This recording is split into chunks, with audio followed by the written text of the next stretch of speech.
30 juin 1960, 30 juin 2019, 59 ans, jour pour jour, se sont écoulés depuis que notre pays, la République démocratique du Congo, a accédé à sa souveraineté nationale et internationale. C'est pour des raisons évidentes que cette journée mémorable est célébrée ce 30 juin 2019 dans la méditation. Respectant la tradition, le président de la République, son Excellence Félix-Antoine Tshisekedi Tshilombo, s'est adressé solennellement à la nation. Vous suivrez dans cette émission quelques extraits en rapport avec les aspects socio-économiques de son adresse à la nation. Chaque jour qui passe, la haute direction du Fonds de promotion de l'industrie innove dans l'accomplissement de ses missions régaliennes. Après avoir décuplé les recettes mensuelles de cette entreprise publique en moins de 2 ans, le comité Patrice Kitebikibol-Voul vient de lancer un logiciel très performant chargé de collecter et de gérer en temps réel les données de la TPI locale sur la toile. Cette réforme majeure, jamais réalisée au sein du Fonds de promotion de l'industrie, vise entre autres objectifs à éradiquer la fraude sous toutes ses formes, notamment la sous-évaluation de la base imposable de la TPI locale et grever toutes les assignations budgétaires. Partout au monde, la douane est le service technique et sécuritaire par excellence qui joue le rôle de la porte d'entrée et de sortie des personnes, des marchandises et des biens au niveau de toutes les frontières. En République démocratique du Congo en général et à l'aéroport international d'Ndjili en particulier, le protocole du voyageur, un document interne signé par le ministre en charge de l'Intérieur et de la Sécurité nationale, sème le désordre et favorise la fraude à grande échelle au détriment du trésor public congolais. Des voix s'élèvent de plus en plus pour la révision pure et simple de ces documents qui accordent la part belle aux fraudeurs et saignent à blanc l'économie congolaise. Que dit alors la législation douanière congolaise en matière de contrôle des personnes, des marchandises et des biens transportés par voie aérienne? La réponse à cette question vous sera donnée dans le corps de ce numéro de fiscalité et développement que vous présente Ruben Nsiakiyunga Mayomi.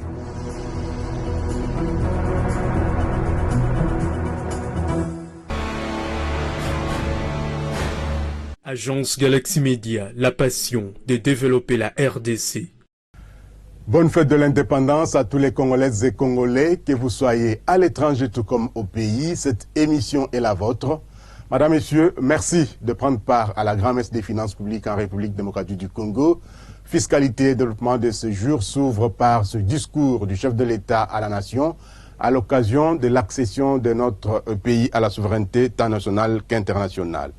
Après 5 mois passés à la tête du pays, ne faisant pas un bilan à mi-parcours de son mandat, le président de la République se devrait de présenter ce qui revient à son actif. À l'occasion, bien sûr, de cet anniversaire, le 59e anniversaire de l'accession de notre pays à l'indépendance, le président de la République, chef de l'État, Félix-Antoine Tshisekedi Tshilombo, a avant tout rendu un hommage aux pionniers de l'indépendance avant d'évoquer les défis énormes mais pas insurmontables auxquels fait face la République démocratique du Congo.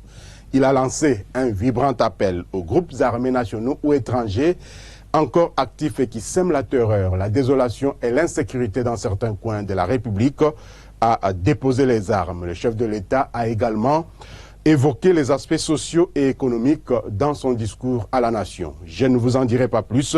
Suivez plutôt cet extrait du discours du chef de l'État sélectionné ici par notre confrère Jérôme Sekana Pene-Papa.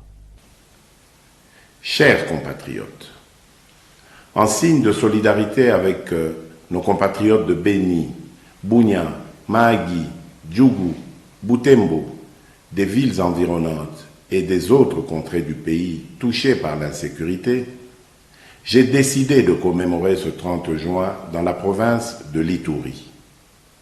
Ma présence dans cette province s'explique par un souci de compassion envers des milliers de familles congolaises endeuillées. Chers compatriotes, mon propos d'aujourd'hui ne constitue pas un bilan à mi-parcours du chef de l'État. Cependant, il est de bon ton, après 5 mois à la tête du pays, que je vous dise ce qui revient à l'actif de mon administration.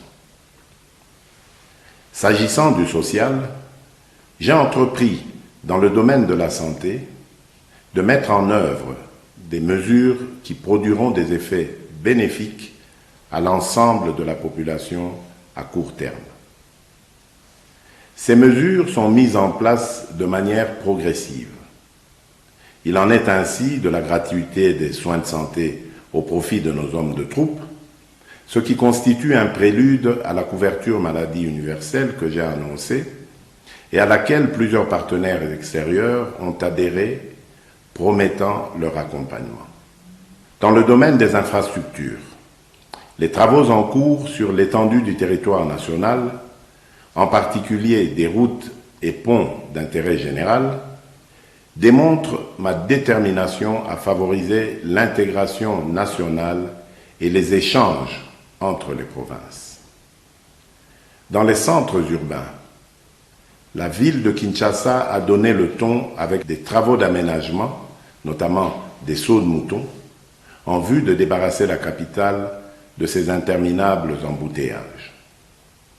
En ce qui concerne la réhabilitation des routes, plusieurs ouvrages sont en voie d'être achevés à Kinshasa et dans les provinces, comme j'ai pu m'en rendre compte personnellement lors de ma visite dans la Chopo, où j'ai inauguré 2 ponts d'intérêt national.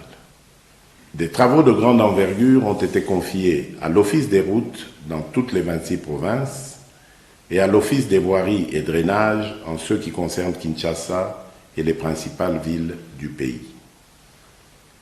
S'agissant des travaux en province, ils concernent la réhabilitation et la réouverture des routes d'intérêt général, mais aussi la remise en état des ouvrages de franchissement, c'est-à-dire des ponts et des bacs. Nous construisons ces routes et ces ouvrages de franchissement pour une meilleure circulation des biens et des personnes sur l'ensemble du territoire national, ce qui va induire une véritable intégration nationale sur le plan économique. Les produits vivriers seront ainsi facilement acheminés des milieux ruraux où ils sont produits vers les grands centres urbains. Les échanges entre les différentes provinces, selon leurs spécificités et spécialités, vont entraîner l'embellie de notre économie aujourd'hui fortement extravertie.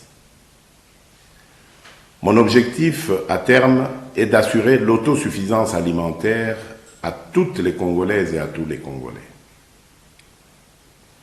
Il est en effet incompréhensible que la République démocratique du Congo, dotée d'innombrables ressources naturelles telles que des terres arables, des fleuves et des rivières poissonneux, des pâturages, puisse importer la quasi-totalité des biens de première nécessité. Le même élan sera poursuivi pour certaines mesures préconisées concernant notamment la baisse des prix des denrées alimentaires. Mes chers compatriotes, 5 mois après mon avènement au pouvoir, je ne peux produire de miracle. C'est pourquoi je fais appel au patriotisme de tout un chacun pour les nombreuses réformes à réaliser en vue de répondre aux besoins multiples et variés de la population. Si nous adhérons tous à la vision selon laquelle tout doit être fait et doit revenir d'abord au peuple, celui-ci a aussi sa part de responsabilité, particulièrement dans le changement des mentalités.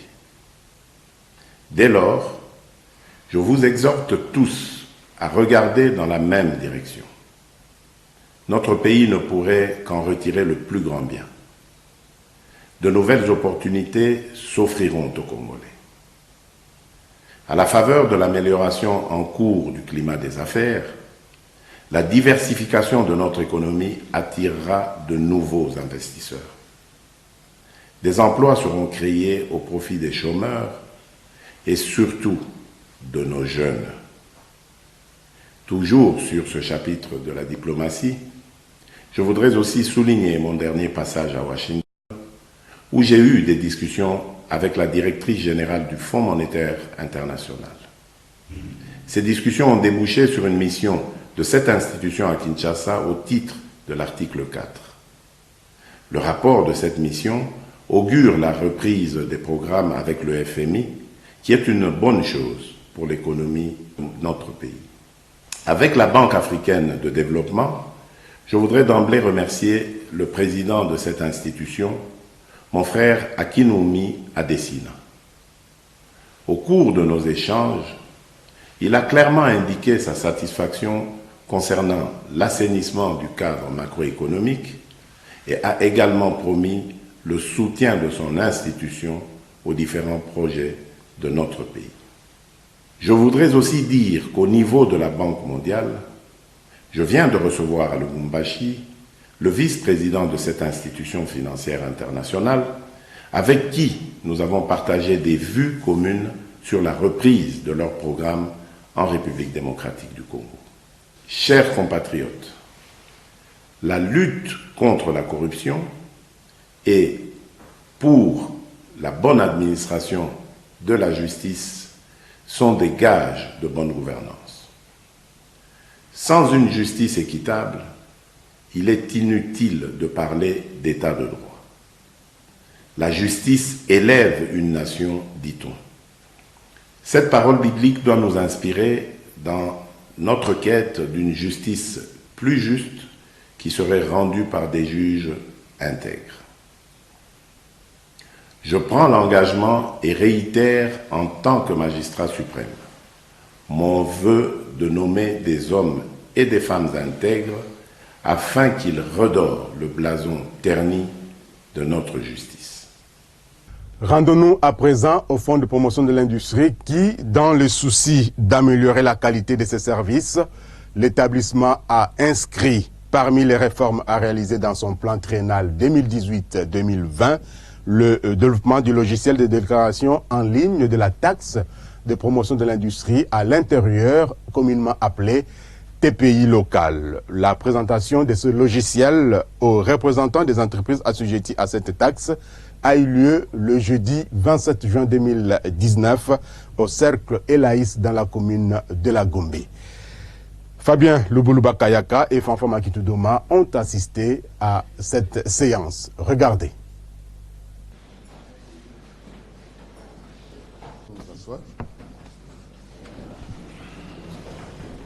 Pour Boniface Kassembe, directeur général adjoint du Fonds de promotion de l'industrie, qui a présidé ces séances de présentation du logiciel de déclaration en ligne de la taxe de promotion de l'industrie locale, cette innovation tire son fondement dans la loi et présente beaucoup d'avantages à toutes les parties concernées. Ce logiciel, qui est en conformité avec les dispositions de la loi 6 évoquées, vise la traçabilité, l'exhaustivité et la rapidité dans le traitement des données relatives à la TPI locale, qui constitue l'une des ressources permettant au Fonds de promotion de l'industrie d'accomplir sa mission de promouvoir le développement de l'industrie congolaise par le financement des projets. L'outil permettra à coup sûr à vos entreprises de rendre efficace la politique de suivi de vos déclarations de la TPI locale et de réaliser une économie de temps. Afin de permettre à ces futurs utilisateurs de se familiariser désormais avec ces logiciels, les experts du FPI ont présenté sommairement ces logiciels ainsi que les procédures à suivre pour pouvoir déclarer en ligne. À cet effet, l'intérêt, les innovations ainsi que les 4 étapes à suivre pour démarrer une nouvelle déclaration dans les portails de déclaration en ligne ont été portés à la connaissance des représentants des entreprises assujetties à la TPI locale. Ils ont également appris qu'à l'aide de ces logiciels, ils peuvent effectuer leurs déclarations à distance et en temps réel, modifier une déclaration avant sa validation et consulter les anciennes déclarations. Après la présentation du logiciel, à en croire Gustave Dikizeiko, directeur de la mobilisation de la taxe des FPI, les fonds de promotion de l'industrie ne vont pas s'arrêter en si bon chemin. Ça, c'est une première étape. Et cette étape sera suivie d'une deuxième. Donc, il y aura bel et bien une formation des assujettis. Et même la mise en production, ça ne sera pas tout de suite là. Et nous allons, après formation, procéder de deux façons, donc de manière un peu concomitante ou parallèle, la déclaration en ligne et la déclaration sur papier. Et c'est pendant ce temps-là que nous allons apprécier et que, après avoir maîtrisé tous les contours, là, à ce moment-là, nous pouvons lancer maintenant ce processus-là de déclaration en ligne. Cette présentation a été suivie d'un jeu de questions-réponses afin de permettre aux assujettis d'en savoir un peu plus sur le sujet. Occasion mise à profit par les FPI en vue de formuler quelques recommandations dont les principales sont enregistrer tout nouveau produit auprès du FPI, saisir la déclaration avant la date butoir du 20 de chaque mois et se rassurer de l'exactitude des données avant la soumission de celui-ci. Avec cette présentation, le FPI s'est résolument mis en route de la digitalisation des services à offrir aux assujettis. Et comme nous parlons de la taxe de promotion de l'industrie TPI, tous les opérateurs du secteur industriel sont donc appelés à payer cette taxe qui permet la poursuite du cycle de financement des projets industriels en République démocratique du Congo. Regardez. Si vous êtes industriel exerçant en République démocratique du Congo, rassurez-vous que vous êtes assujetti au paiement de la taxe de promotion de l'industrie locale TPIL pour les ventes de vos produits sur le marché local. Dans ce cas, collectez et reversez mensuellement la taxe de promotion de l'industrie locale au taux de 2% du prix du revient industriel. C'est contribuer à la pérennisation du cycle de financement des projets industriels en RD Congo. Tenez, la taxe de promotion de l'industrie locale est une parafiscalité préaffectée au financement des projets industriels. Ceci est un message du Fonds de promotion de l'industrie. FPI, votre partenaire privilégié pour la réussite de vos projets. Restons toujours au Fonds de promotion de l'industrie, FPI, pour découvrir ensemble le contenu de ce message de vœux adressé aux plus hautes autorités du pays. Un séjour historique et mémorable qui consacre le 59e anniversaire de l'accession de notre pays, la République démocratique du Congo, à la souveraineté nationale et internationale, les conseils d'administration, la direction générale et l'ensemble du personnel du Fonds de promotion de l'industrie présentent leurs vœux de paix, de bonheur et de prospérité à son Excellence, Monsieur le Président de la République, chef de l'État, Félix Antoine Tshisekedi Tshilombo, aux honorables députés et sénateurs, à Monsieur le Premier ministre et aux membres du gouvernement, ainsi qu'à l'ensemble de la population congolaise. Le Fonds de promotion de l'industrie, instrument du gouvernement de la République en matière de financement industriel, réitère son engagement à contribuer à la relance économique nationale par l'édification d'un tissu industriel intégré et diversifié grâce au financement des projets de PMI et PME congolaises. Que vive la République démocratique du Congo. Pour les fonds de promotion de l'industrie, signé Patrice Kitebi, directeur général, et Isidore Kabwe, président du conseil d'administration. Ainsi, nous vous le disions dans le sommaire, pendant plus de 2 semaines, les membres du comité de direction de la Direction générale de recettes administratives, judiciaires, domaniales et des participations de Gérard, cadres et agents ainsi que la délégation syndicale se sont retrouvés à Safari Beach dans la commune de Lancélé pour réfléchir sur la nouvelle marche à suivre de la cadette des régies financières. Plusieurs thèmes ont été passés au peigne fin, en l'occurrence les problèmes relatifs au cadre organique et aux structures de la DGRAD ainsi que les problèmes d'ordre administratif et social. Objectif poursuivi, corriger les multiples irrégularités consécutives à l'ignorance et aux mauvaises interprétations de certains textes légaux et réglementaires par le personnel, source de frustration et de mécontentement influant négativement sur la performance des agents et par ricochet de la régie financière. Compte rendu, Philon Cholet sur les images de Fanfan Makitoudoma. Soucieuse d'accomplir avec efficacité ses missions régaliennes dans le but de gréver les assignations des recettes non fiscales, la haute direction de la DGRAD a convoqué depuis 3 semaines à Safari Beach, dans la commune de Lantélé, la grande commission ad hoc chargée de passer au peigne fin la situation socio-professionnelle de la DGRAD.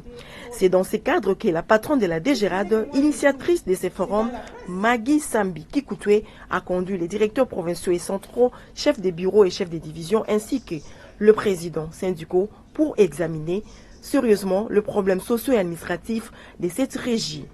Objectif visé est d'éliminer tout le mot qui dérange le fonctionnement de cette régie financière afin de trouver des pistes de solutions pour une bonne mobilisation des recettes non fiscales de l'État.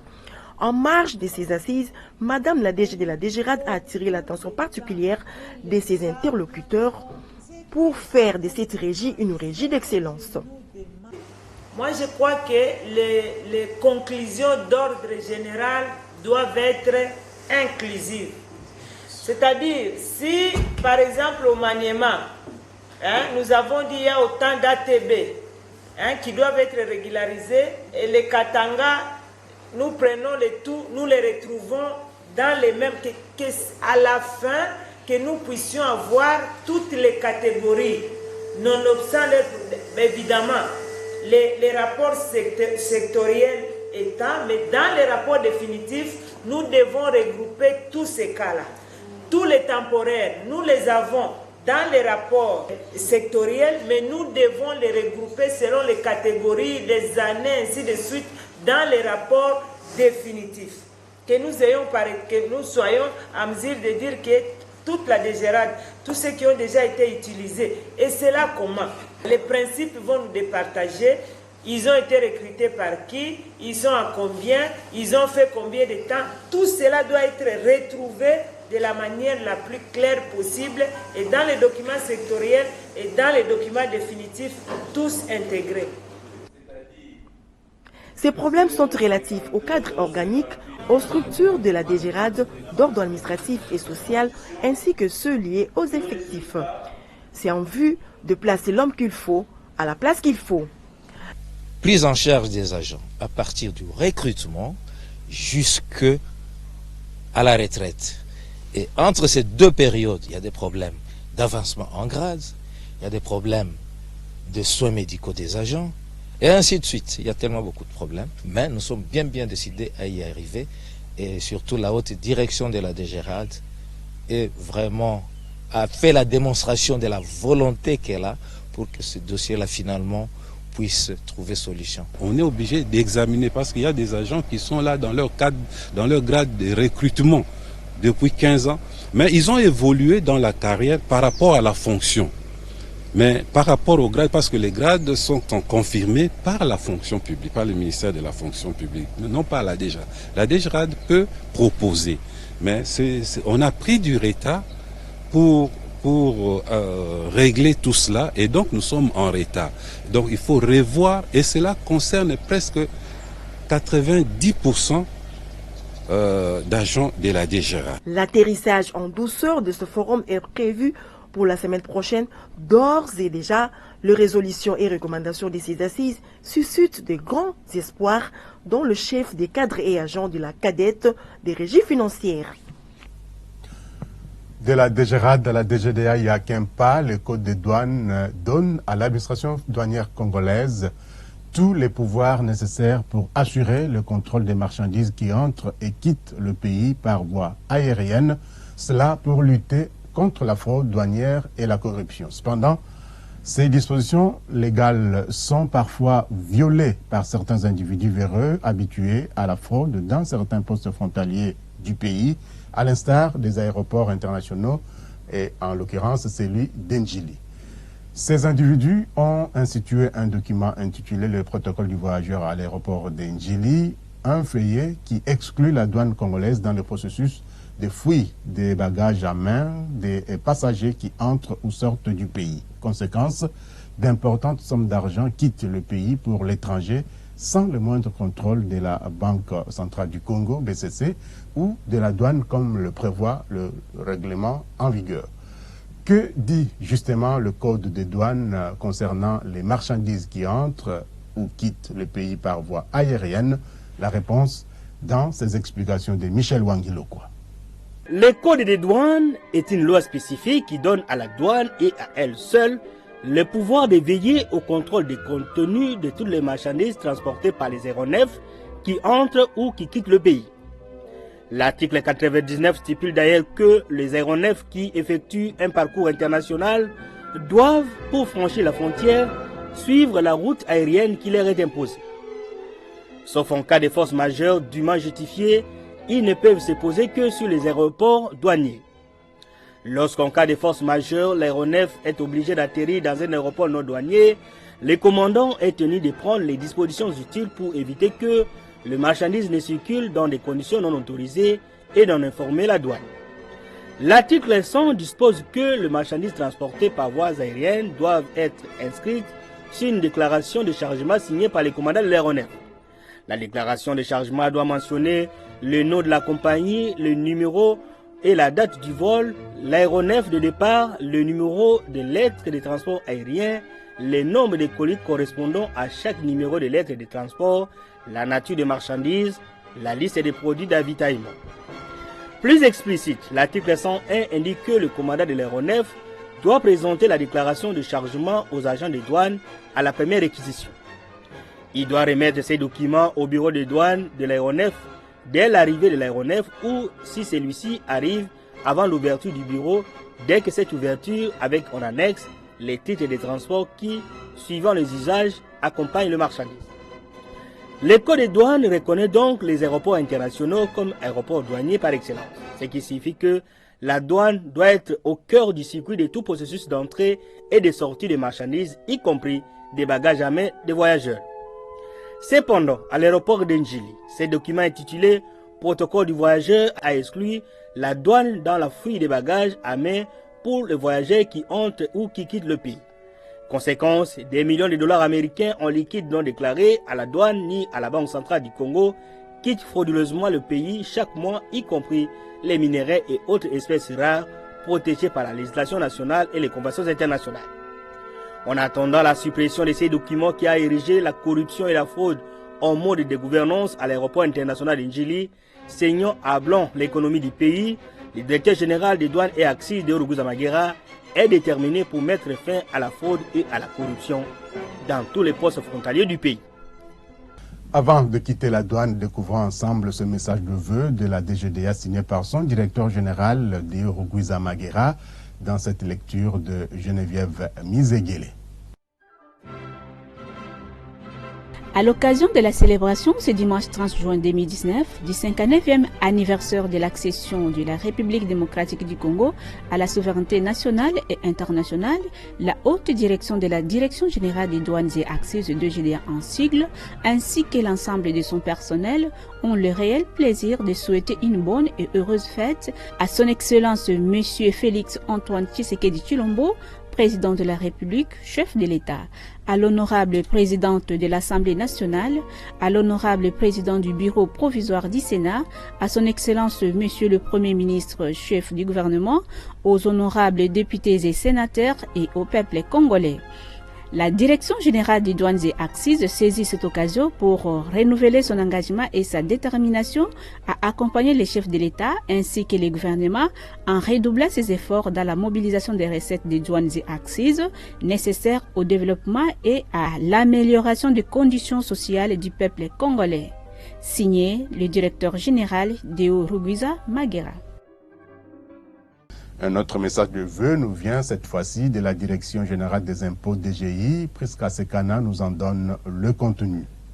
À l'occasion du 59e anniversaire de la cession de notre pays à la souveraineté tant nationale qu'internationale, la haute direction ainsi que l'ensemble du personnel de la Direction générale des impôts ont l'ainsi honneur de présenter à son Excellence Monsieur le Président de la République, chef de l'État, leurs vœux les meilleurs ainsi qu'une bonne fête de l'indépendance. Leurs vœux s'adressent également aux honorables présidents de l'Assemblée nationale et du Sénat, à son Excellence Monsieur le Premier ministre, chef du gouvernement, ainsi qu'au peuple congolais tout entier. L'administration fiscale saisit cette opportunité pour renouveler son engagement à toujours œuvrer pour une mobilisation optimale des recettes indispensables à la consolidation de notre indépendance. Signé Célie Alagouli, directeur général des impôts. Rendons-nous à présent à l'autorité de régulation et de contrôle des assurances ARCA, où la libéralisation du secteur des assurances est effectivement en marche en République démocratique du Congo, structure hautement technique, scientifique et professionnelle dans le secteur. L'ARCA tient en tout cas à un marché d'assurance en République démocratique du Congo, protecteur des assurés. Pour comprendre le rôle joué par cette institution dans cette libéralisation, je vous convie à suivre religieusement cet élément explicatif.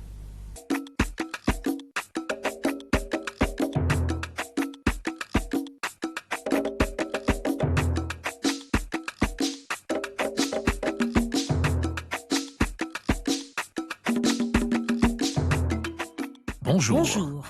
Nous sommes des agents de l'ARCA, l'autorité de régulation et de contrôle des assurances. Nous allons vous parler de la libéralisation du secteur des assurances en République démocratique du Congo. Les assurances sont un moyen de se prémunir contre les aléas et risques de la vie.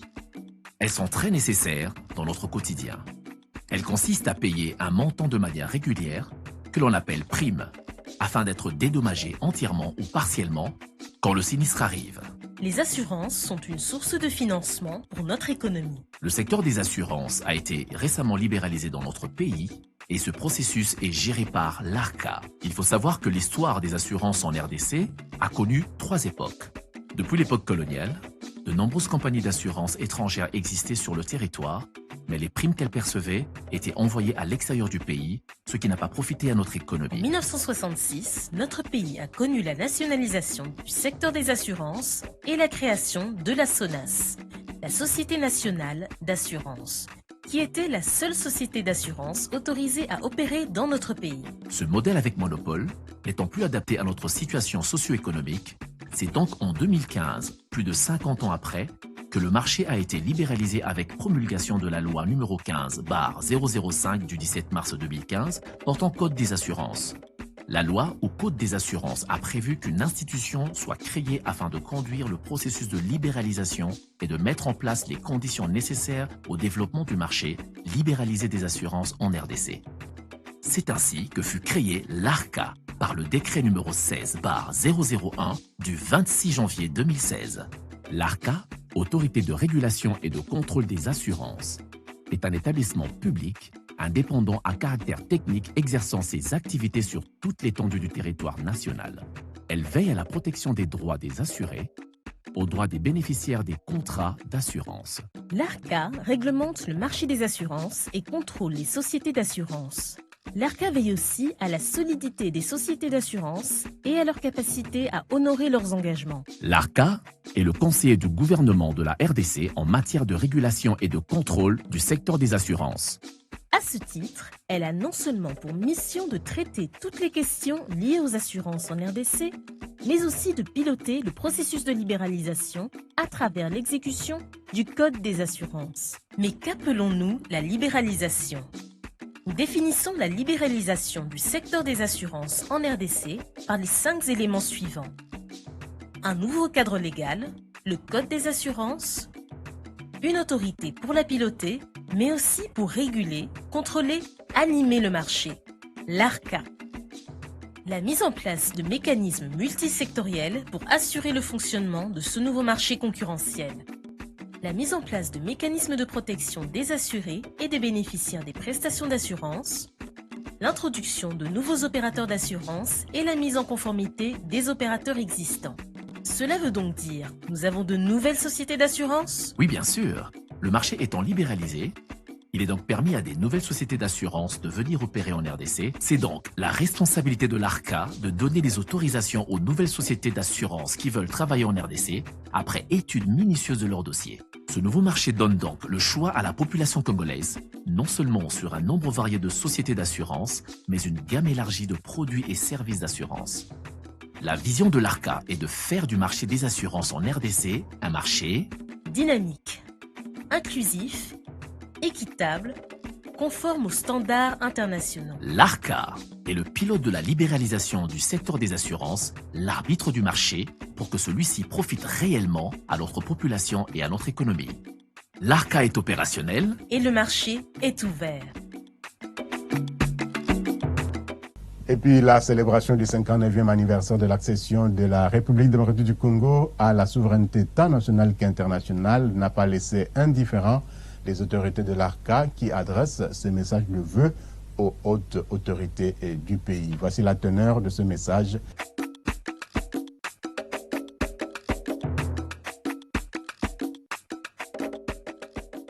En cette 59e année commémorant l'accession de notre pays, la République démocratique du Congo à l'indépendance, le conseil d'administration, la direction générale ainsi que l'ensemble du personnel de l'autorité de régulation et de contrôle des assurances, ARCA en sigle, ont l'insigne honneur de présenter leurs vœux de paix et de bonheur à son Excellence, Monsieur le Président de la République, chef de l'État, Félix Antoine Tshisekedi Tshilombo, à tous les membres des hautes institutions de la République et à tout le peuple congolais.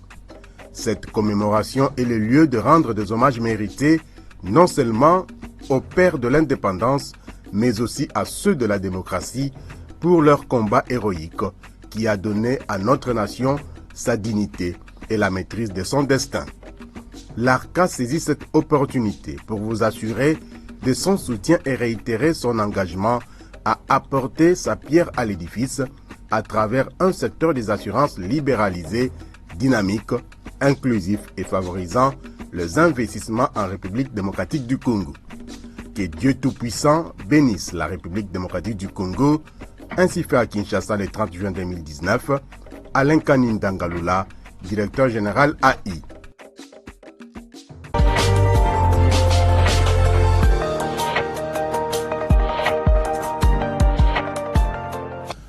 Autre chose à présent, le Fonds monétaire international FMI prévoit un ralentissement de la croissance économique de la République démocratique du Congo au taux de 4,3% en 2019 contre 5,3% projeté par la Banque centrale du Congo, BCC. Le FMI table sur les perspectives de la production minière et a relevé que l'accélération de la croissance économique amorcée depuis 2017 s'est affermie en 2018, principalement soutenue par l'industrie extractive. Elle est boostée par le cours élevé des principaux produits d'exportation, entre autres le cuivre et le cobalt. Au cours d'une présentation mercredi 26 juin 2019 à la représentation du FMI à Kinshasa, Philippe Egoumé, représentant résident du FMI en RDC, a également indiqué l'augmentation des investissements publics suite à la mise en œuvre du programme d'urgence des 100 jours du chef de l'État Félix Antoine Tshisekedi Tshilombo. Il a insisté sur la faiblesse des recettes publiques qui n'équivalent qu'à 9% du PIB et sur l'importance pour les autorités du pays d'initier et de poursuivre les réformes nécessaires pour changer cet état de choses. Le conseil d'administration du FMI examinera le dossier de la RDC pour se décider ou pas d'un programme formel en début du mois de juillet à Washington, aux États-Unis d'Amérique. Quant aux perspectives économiques de l'Afrique subsaharienne, 25 pays aux économies les plus diversifiées devront continuer à enregistrer un taux de croissance d'au moins 5%, tandis que celui des 24 autres dépendants de leurs ressources naturelles restera anémique à court terme. Le conseil d'administration de la Banque africaine de développement BAD a accordé le jeudi 27 juin 2019 à Abidjan, Côte d'Ivoire, une enveloppe de plus de 70 millions de dollars américains pour réhabiliter un tronçon de 622 km de la route nationale numéro 1 allant de Kinshasa-Njili à Bachamba, en République démocratique du Congo. Ce projet revêt un fort potentiel intégrateur dans le contexte politique, économique et social de la RDC. Ce projet qui revêt donc ce potentiel devra donc relier environ 3130 km les ports de Banana et Matadi aux grandes villes de l'ouest du pays, à Lubumbashi au sud, jusqu'à la frontière zambienne, dit la banque dans un communiqué. Le numéro 1 de la BAD, Akinwumi Adesina, lors de son séjour à Kinshasa, avait mis un accent particulier sur les projets d'intégration sous-régionale. Et ce nouveau financement rentre dans ce cadre. Cette route doit faire jonction entre la RN2 par Mbujimayi et avec l'est du pays, offrant une ouverture vers le Rwanda et le Burundi. Le projet est donc en adéquation avec le plan national directeur intégré des transports de la RDC et en cohérence avec 2 des 5 priorités opérationnelles de la banque, celle visant à améliorer la qualité de vie des Africains et intégrer l'Afrique. Le projet est également en phase avec les objectifs clés de la stratégie à long terme à travers laquelle la banque renforce son engagement dans les États fragiles et le développement des infrastructures de base en misant sur l'accès inclusif et équitable des populations, ajoute donc le communiqué de la Banque africaine de développement.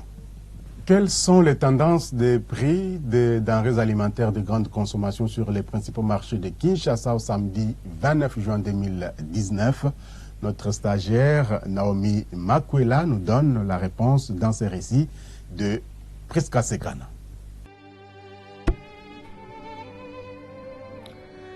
Baisse du prix du sucre de 2000 francs congolais au marché de la Liberté, vendu la semaine passée à 64 000 francs congolais. Le sac de 50 kilos s'est négocié à 62 000 francs congolais.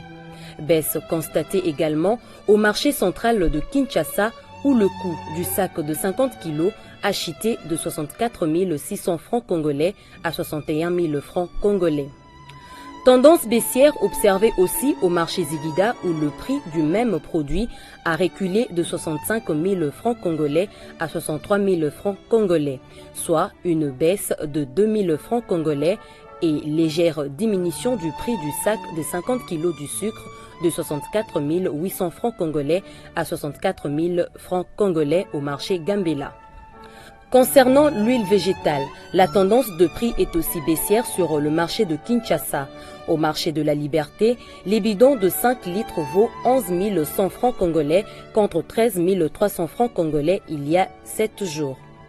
Vendu il y a de cela une semaine à 13 200 francs congolais, le coût du même produit a chuté à 11 075 francs congolais au marché central.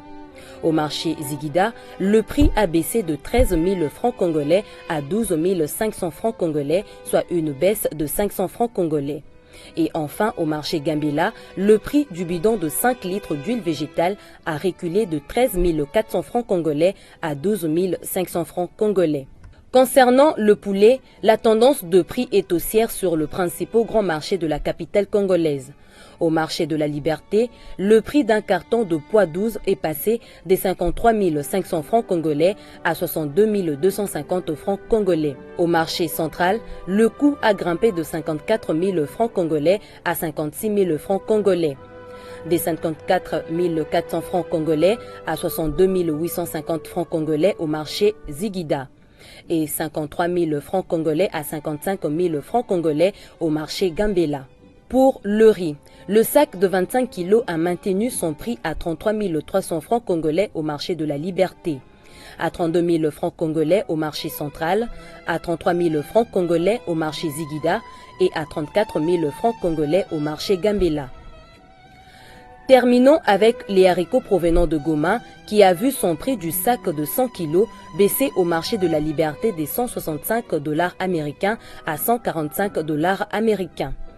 Baisse constatée aussi au marché central des 170 $ américains à 165 $ américains. Stabilité par contre au marché Zigida où le coût s'est maintenu à 160 $ américains et stabilité observée également au marché Gambela où le prix du même sac a valu 165 $ américains. Voilà les tendances de prix de quelques denrées alimentaires de grande consommation sur le principal marché de Kinshasa. Dans la même optique, voyons à présent du côté de l'Institut national de la statistique INES qui nous livre les informations collectées du 24 au 28 juin 2019 sur l'indice de l'inflation hebdomadaire. Michel Wangui nous donne les détails. L'inflation de la semaine est consécutive à la hausse des prix des céréales, des viandes, de certains légumes, des produits pour l'entretien et les réparations courantes du logement. L'inflation hebdomadaire du 22 au 29 juin 2019 est de 0,084% au niveau national et 0,083% à Kinshasa. En cumul, l'inflation a atteint 2,096% au niveau national et 2,067% à Kinshasa. L'inflation annualisée se situe à 4,236% au niveau national et de 4,176% à Kinshasa. En glissement annuel, l'inflation est de 0,058% au niveau national et de 3,727% à Kinshasa. À fin juin 2019, l'inflation mensuelle est de 0,349% au niveau national et de 0,273% à Kinshasa.